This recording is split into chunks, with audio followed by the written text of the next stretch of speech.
Hello everyone. Welcome back to Guide Pro. If Roblox Studio is not opening on your PC, this usually happens because the launcher files are corrupted or the program did not install correctly. In this video, I will show you how to fix Roblox Studio not opening.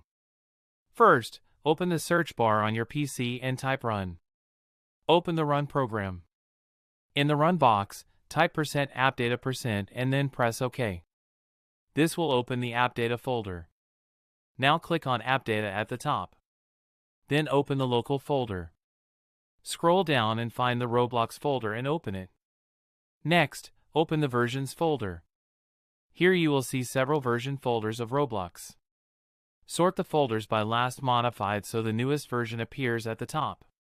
Open the most recent version folder. Now look for the file called Roblox Player Launcher. If you do not see it in the newest folder, go back and open the next most recent version folder until you find Roblox Player Launcher. Once you find it, double-click on Roblox Player Launcher.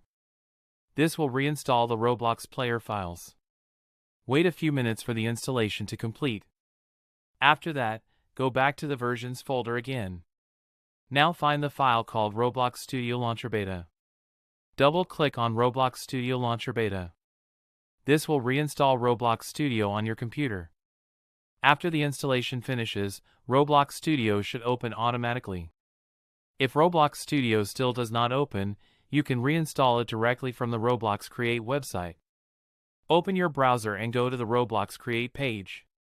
From there, download and install Roblox Studio again. That is how you fix Roblox Studio not opening on your PC.